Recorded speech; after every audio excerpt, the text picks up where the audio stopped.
형들의 시기를 받아서 애굽 종으로 팔려갈 때 요셉 17살이에요. 종으로 팔려간 땅에서도 하나님이 그를 복되게 하셔서 가질 걸 다 가졌군요. 그가 사는 환경이 부자 됩니다. 보디발 가정에 하나님의 풍요가 임하였고요. 부모의 덕이겠습니다마는 빼어나게 아름다운 용모를 갖추었습니다. 남자들에게는 전부 그런 욕망이 있는데요. 어디 가든지 지도자가 되고 결정권을 갖는, 지휘권을 갖는 자리에 서기를 바라는데, 요셉은 그 규모가 어떤지 정확치 않지만은 최소한 수십 명에서 100명까지 이룰 수 있는 보디발 장군 집안의 최고 결정권자, 그 집안의 지휘자로 등극하고 있습니다. 거기다가 이국 땅에 팔려간 청소년의 나이에 겪을 외로움조차 치료받을 수 있는 인기도 급상승 중입니다. 사람들이 요셉을 추앙합니다. 인생엔 언제나 위기가 있죠. 그걸 잘 넘으면 새로운 지평이 열리는 것인데요. 요셉도 오늘 우리 앞에 서 있어 그 가장 중요한 모델 하나가 되고 있습니다. 그가 위기를 만나죠.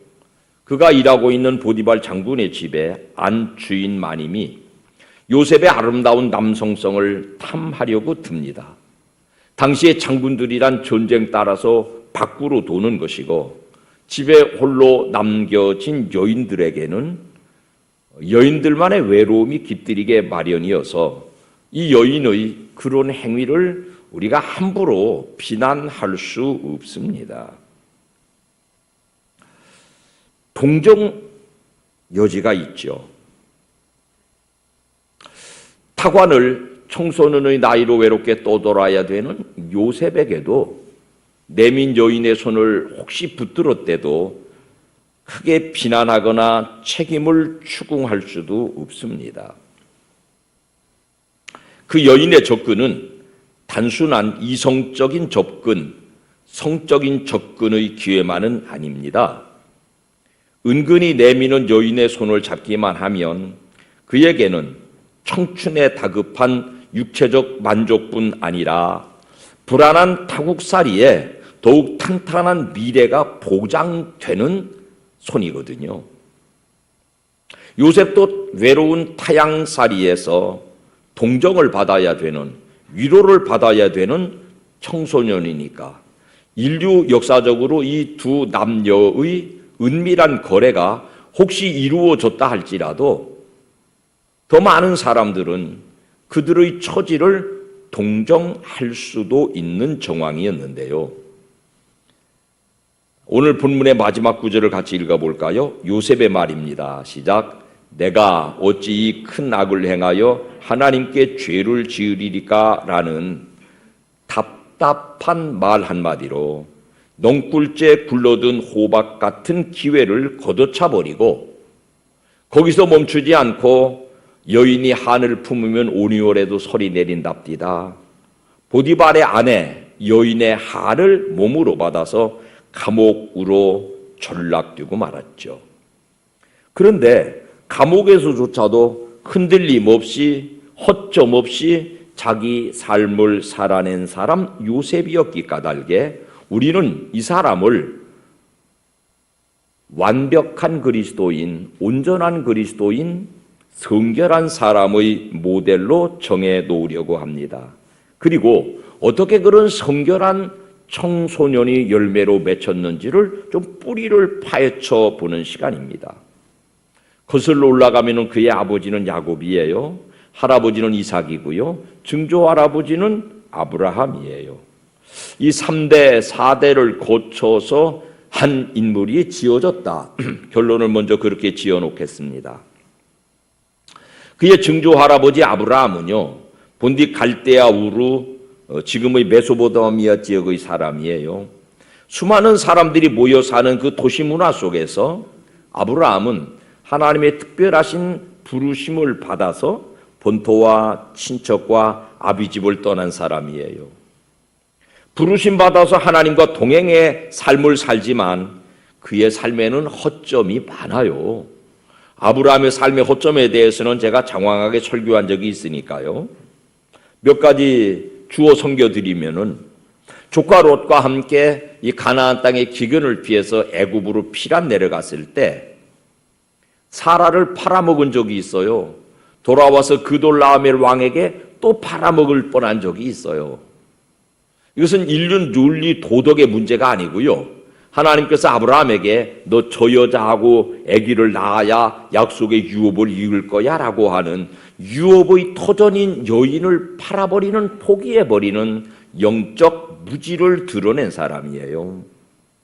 애굽에 내려갔다가 부자가 돼서 가나안 땅 다시 돌아왔을 때 조카 롯과 재산 분쟁이 일어났다고요. 그때 우리 인간의 눈으로 볼 때는, 세상적 관점으로 볼 때는, 옛사람의 기준으로 볼 때는 굉장히 탁월한 제안을 해요. 조카 롯아, 너랑 나랑 양이 많아서 한 땅에 같이 못 살겠다. 나눠 살자. 네가 저리 갈래? 내가 여기 있으마. 네가 여기 있을래? 내가 저리 가마. 죽여주는 인품이지요.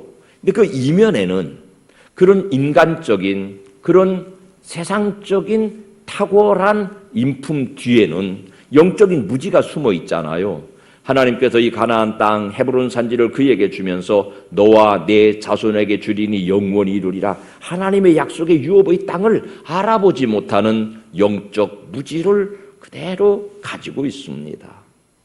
뿐만 아니라 하나님께서 하신 약속이 너무나 또렷한데도 그 약속을 끝까지 기도하려 내지 못하고 하갈이라는 여자를 방해들여 이스마엘이라고 하는 지금까지 인류사에 끊임없이 문제를 만들어내는 민족을 생산하고 있으니 하나님 앞에 부르심 받았지만은 구원 받았지만은 하나님 앞에 온전하게 살아내지 못하고 끊임없이 터덕거리는 인생, 끊임없이 문제를 만들어내는 인생, 오늘 구원받은 이 자리에 있지만은 여전히 하나님 앞에 미혹하고 미숙하고 불완전한 우리의 모습을 대면하고 있습니다.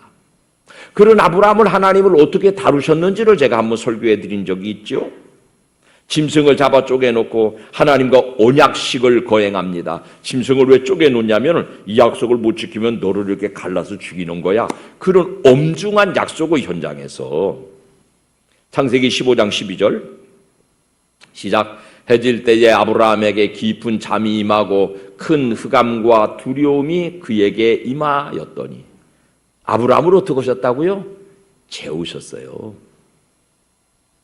하나님과 아브라함이 양자 쌍방 언약을 맺는 자리인데 하나님의 아브라함을 가만히 들여다보시다가 그걸 재워버리세요. 왜냐하면 하나님의 언약의 책임적인 상대 자리에 섰다면은 아브라함은 그 약속 못 지켜내잖아요. 그럼 어떻게 돼요? 짐승을 가르듯이 갈라 죽어야 되는 운명에 처하니까 하나님은 그를 잠재워 놓으시고 하나님이 하시는 약속의 상대로 책임을 면해 놓으시고 하나님 홀로 15장 13절 14절 시작. 내 자손이 이방에서 객이 되어 그들을 섬기겠고 그들은 400년 동안 내 자손을 괴롭히리니 그들이 섬기는 나라를 내가 징벌할지며 그 후에 내 자손이 큰 재물을 이끌고 나오리라. 하나님 혼자 약속을 세우셨어요. 그 약속을 지켜내지 못한 아브라함이니까 그를 잠재워 놓으시고 하나님이 홀로 약속하시는 하나님이 택한 백성 본토 친척 아비집 옛사람을 떠났지만은 아직도 하나님의 약속을 받아내기에 불완전한 사람이라는 간접적 표현입니다. 다만 하나님이 붙드신 인생일 뿐입니다. 저나 여러분이 세상 사람과 뭐 좀 나은 거 있을까요? 다른 거 있을까요? 좀 나은 거 없어요. 다른 거 하나 있어요. 세상 사람들과 달리 저나 여러분은 아브라함의 부족함과 왜곡됨과 모자람과 미혹함에도 불구하고 그를 지명하여 불러내서서 붙들고 계신 것처럼 세상적 기준에 온전치 못한 저나 여러분이지만은 하나님께서 지금도 저나 여러분을 그 손으로 붙들고 계시는 줄로 믿으시기를 축원합니다. 이삭은 스스로 그렇게 인식한 것은 아니지만은 언약의 씨를 잇는 역할을 하세요. 아브라함이 이스마엘을 먼저 놓았지만은 그 이스마엘로 대체할 수 없는 메시아의 새로운 혈통, 새로운 통로로 이삭을 하나님이 또 붙들고 계세요. 그는 제물로 바쳐진 사람이에요. 근데 아버지 아브라함처럼 부자 되지요? 창세기 26장으로 가봅시다. 12절과 13절 시작. 이삭이 그 땅에서 농사하여 그 해에 100배나 얻었고 여호와께서 복을 주심으로 그 사람이 창대하고 왕성하여 마침내 거부가 되어 그 해 그 땅은요 흉년든 그랄 땅이에요. 흉년든 그 해에 흉년 중에서도 100배의 결실을 얻어서 거부되었답니다. 이 사람은요 아브라함보다는 훨씬 인격적 성숙을 이루는데요. 22절 말씀 시작.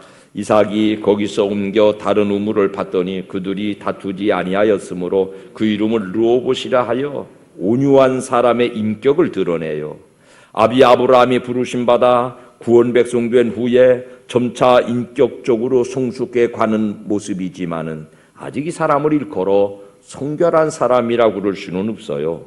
다만 같이 사는 이방 사람, 옆집 사람, 다른 불신자인 그랄 사람들이요. 28절에 시작. 그들이 이르되 여호와께서 너와 함께 계심을 우리가 분명히 보았으므로 이삭의 가정에, 이삭의 양심에, 이삭의 오장육부에 하나님의 영이 내주에 계신 것을 다른 사람들이 증명해 보이고 있습니다. 여러분을 붙들고 계신 하나님의 영이 여러분의 심령과 여러분의 가정과 교회 위에 내주하시는 줄로 믿으시기를 축원합니다. 그걸 남들이 좀 증명하도록 살아낼 것은 아마 우리의 신앙적 사명일 것이에요. 그 이삭이 쌍둥이 에서와 야곱 낳아요.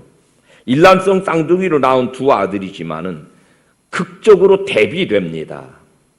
에서는 여자들더러 너 누구한테 시집 갈라 그러면은 야곱한테 가겠다는 여자 없을 거요. 에서 멋져요. 아주 인간적입니다. 기골이 장대하고 수염이 덥수로 가고. 야곱 약사 빠른 사내예요. 야가 터진 사내 매력 없어요. 근데 다른 건 뭐냐? 야곱 안에는 선하신 하나님의 형상이 들어서 하나님의 영이 그를 주도해 가시고 에서에게는 악하다고 할 필요는 없어요. 인간적인 판단과 행실이 에서를 이끌어가고 있습니다. 여러분 구원받은 사람 속에도 영적인 계통으로 야곱처럼 흘러가는 면이 있는가 하면 인간적인 매력과 면모로 전락되는 에서의 길을 걸어가는 면모도 들어 있습니다. 성결이란 거룩이고 구별이거든요. 하나님은요 이 둘을 구별하셨어요. 에서를 잘라내시고 야곱을 붙으셨어요. 이것을 구별 성결이라고 그래요. 이 둘을 구별해내셨다고요. 다시 말해서 에서를 따로 떼내시고 야곱을 붙으셨는데 영적 계보를 이어가는 사람 야곱은 어떤 사람이에요? 그 안에 인간적인 면모가 없지 않다는 거 우리가 쉽게 발견해요. 장자의 명분을 사기로 뺏은 인물이잖아요. 약삭빠른 인물이잖아요. 이기적이잖아요. 형을 배려하지 않고 아버지를 눈먼 아버지로 노인 희롱하잖아요. 신앙적 열심은 특별하지만은 그의 인격적 완성도가 아직은 아주 처절할 만큼 낮은 사람, 성결한 하나님의 사람일 수는 없는 사람. 우리 신앙을 돌아봅시다. 우리는 그가 별미로 받아낸 아버지의 축복을 좋아합니다. 그래서 별미를 만들어 바치고서 그 아버지의 축복을 받아내자고 우리가 많이 발버둥치지 않았습니까? 수단과 방법을 가리지 않고 복을 받아내면 그만인 그의 인격적 결함에는 우리가 집중하지 않았습니다. 그래서 교회가 세상에서 차지하고 있는 위치가 지금처럼 낮아진 것이 아닐는지요? 여러분, 세상에 돌아다니는 말씀을 여러분께 한마디 전해드리겠습니다. 인생 그렇게 살면 안 됩니다.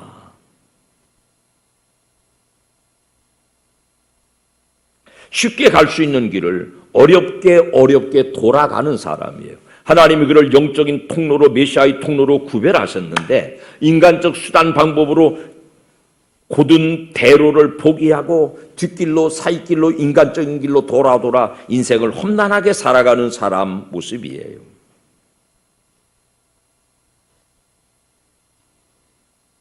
창세기 28장 15절.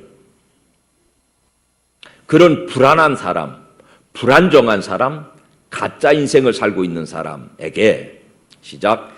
내가 너와 함께 있어 내가 어디로 가든지 너를 지키며 너를 이끌어 이 땅으로 돌아오게 할지라. 내가 네게 허락한 것을 다 이루기까지 너를 떠나지 아니하리라 하신지라.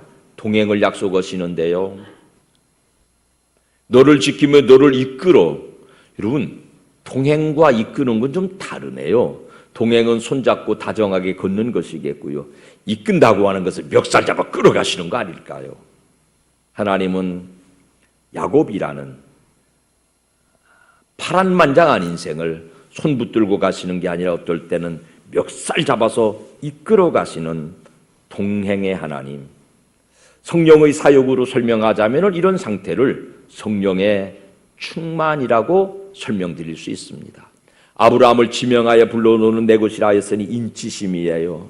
이삭의 삶의 풍요와 평안으로 내주하셨으니 성령의 내주하심이에요. 우여곡절 많고 환난 풍파 노도 광풍 같은 인생을 살아가는 야곱을 붙들어서 이끌어 가시니 성령의 주도적 역사, 성령의 충만이겠습니다. 하나님이 그를 멱살 잡아 외가로 이끌어 가셔서 20년간 연단하셨습니다. 자기가 형을 속여 먹었으니까 자인 혹은 외삼촌에게 자기도 속았죠. 아버지를 속였으니까. 자기가 형을 속였으니까 처남들한테 또 소외당하고 멸시당했죠. 그 20년 세월이 녹록지 않았을 거라고요. 그뿐만 아니라 돌아오는 길에 딸이 강간당하는 꼴을 봐야 됐고 12아들 중에 가장 사랑하고 정을 두었던 요셉이라는 아들을 잃어버리는 꼴도 봅니다. 우여곡절 많은 인생이지요. 야곱이 자기 인생의 노년에 이렇게 고백하는 거 여러분 익숙하지요? 시작. 내 나이가 얼마 못 되니 우리 조상의 나그네 길의 연조에 미치지 못하나 험악한 세월을 보내었나이다. 나는 이때 야곱의 눈동자를 보아요. 눈을 지그시 감고 남을 향하여서 공격적이지 않고 미래를 향하여서 주도적이지 않고 자기 내면을 향한 시선인 것으로 발견합니다. 제법 성숙한 면모죠. 미친 듯이 앞만 보고 달리는 인생에게는 성결의 공간 없어요. 멈추어 서서 하나님의 손길에 맡겨진 인생인 것을 발견하고 나서 제가 몇 주 전에 설교한 대로 씨앗을 심어놓은 농부가 하나님이 가을까지 농사 지어주는 기간 동안에 하늘을 바라보고 창조주 하나님과 소통하고 교제하는 그 품격, 양을 치는 목동이 푸른 초장에 내 양을 풀어놓고 맑은 구름 올려다보면서 하나님이 나의 목자라고 찬송 지어 부르던 다음 주일에 말씀드린 다윗과 같은 쉼표가 있는 생애를 살면서 하나님과 연결된 내 자신과 소통이 되어야 내 자신의 깊은 내면을 들여다볼 수 있어야 이 사람이 성결의 은혜로 나갈 수 있는 사람이에요. 하나님이 사람 지을 때 하나님 형상대로 지으셨어요. 여러분 모두의 내면에 하나님의 형상이 내재되어 있습니다. 중요한 건 뭐냐? 그 하나님의 형상으로 만들어진 나의 내면, 하나님의 형상, 이미지 오브 갓, 이마고 데이가 하나님 본진과 소통이 끊어져 버리면은 내가 스스로 나를 하나님 만든단 말이에요. 하나님의 형상이 내 속에 있는데 하나님께로부터 소통이 단절된 그 형상을 가지고 내가 내 스스로를 왕으로 혹은 신으로 혹은 하나님으로 만들어가서 이 시대를 살아가는 대부분의 사람들은 자기가 하나님이십니다. 자기가 판단하고 자기가 생각하고 자기가 결정하고 자기가 행위하는 것이 모든 것의 주체가 돼서 결단코 내 인생의 주도권을 하나님께 내주지 않습니다. 왜? 소통이 단절됐으니까. 왜? 푸른 초장 맑은 시내에서 하늘을 바라보고 하나님과 소통할 그 공간을 잃어버렸으니까. 그런 야곱이 한평생을 산 다음에 내 나이가 우리 조상의 기대는 미치지 못하지만 험한 세월 살았습니다. 돌아보는 자기를 성찰하는 과정에서 그는 드디어 온전한 자기 경영, 성숙에 한 발짝 다가설 수 있었습니다. 아브라함을 부르시고 이삭을 품으시고 야곱을 훈련하여서 마침내 하나님의 영으로 온전히 감동하신 사람, 성령의 사람, 성결의 사람 요셉입니다. 그는 아브라함의 중생과 이삭의 성숙과 야곱과의 동행의 성령의 충만하심으로 낳은 결실입니다. 성결은 성령이 주시는 열매입니다. 그렇다고 아브라함과 이삭과 야곱을 거쳐야 요셉이 나온다. 그럼 몇 천년 이상을 지내야 될 텐데요. 하나님이 저나 여러분을 아브라함처럼 부르셨습니다. 하나님이 저나 여러분을 이삭처럼 품으셨습니다. 하나님이 저나 여러분을 야곱 같은 풍랑 많은 인생을 멱살 잡아 끌어 여기까지 이르러 오셨습니다. 그러므로 성령 하나님께서 저나 여러분에게 성결의 영으로 임재하여 오셔서 불완전하던 아브라함, 조금 성숙된 이삭, 노도광풍 우여곡절이 많은 야곱의 인생을 거쳐오신 여러분을 이 자리에서 성령으로 충만하게 하시고 성결한 요셉과 같은 사람으로 변화시켜 가시는, 여기가 인큐베이터, 여기가 달걀을 품어서 부화시키는 영혼의 부화장인 줄로 믿으시기를 축원합니다. 이 시대의 사람들은요, 하나님의 전적인 지배를 받지 않으려고 합니다. 아브라함의 지명하여 부르신 구원의 은혜를 탐합니다. 이삭의 내주하시어서 삶을 100배나 복주시는 그 복을 사모합니다. 야곱과 같은 파란만장한 인생을 사는 동안에 안전한 인도만을 구하고 있습니다. 이런 모든 과정들이 우리 신앙의 유익을 이루는 과정들인 것은 분명합니다. 그러나 여러분, 우리가 이것을 시간적으로 구별하지 않고 우리의 내면을 통하여서 구별해 보면 아브라함의 지명하여 부르신 신앙은 나의 구원만을 위한 신앙이군요. 이삭의 삶은 그의 가족만을 복되게 하는 삶이군요. 야곱은 12 형제의 조상이 되어서 민족을 이루어서 민족을 구원하는 신앙이군요. 요셉이 가진 성결의 은혜로 나가시기 바랍니다. 요셉처럼 흠도 티도 점도 없는 신앙적 실천을 살아내므로 요셉처럼 쓰임받는 용도가 되어야 되겠는데, 아브라함이 개인, 이삭이 가족, 야곱이 민족이랄 것 같으면은 요셉은요, 그 당시 세계 최고의 제국인 애국과 더불어서 그 주변의 모든 나라 민족에 굶어 죽는 사람들에게 생명의 양식을 공급하는 세계 인민 구원의 도구로 쓰임받았습니다. 내 가족과 내 민족은 그 덕분으로 구원받지 않습니까? 내 가정부터, 내 민족부터, 내 자신부터가 아니라 온 세계 인민을 구원하는 귀중한 프로젝트를 요셉의 손에 맡기시니까 그 거대한 프로젝트 안에 이스라엘 민족도 그의 가족도 그 자신도 마침내 구원에 이르고 있습니다. 이것이 우리가 하나님 앞에 성결한 하나님의 도구로 쓰임받아야 될 중요한 이유였습니다. 나만 예수 믿고 복받고 사는 아브라함과 이삭의 신앙을 거쳐서 어차피 겪게 되는 환난 풍파를 잘 겪는 복을 야곱과 더불어 누리신 사랑하는 성도 여러분, 마침내 성령의 강력한 임재와 감동을 받아서 나와 내 가족과 내 민족만 아니라 내 교회만 아니라 온 세상의 모든 영혼들이, 시리아의 튀르키예의 그 외 모든 불신세계에 살아가는 영혼들에게 영향력이 있는 하나님의 교회, 하나님의 성도, 성결한 가족들로 쓰임받으시기, 성령의 충만한 역사로 성결의 은혜를 온전히 덧입어서 요셉처럼 온 세상을 구원하는 도구로 쓰임받는 우리 복된 가족들 모두가 되시기를 주님 이름으로 축원합니다. 축원합니다.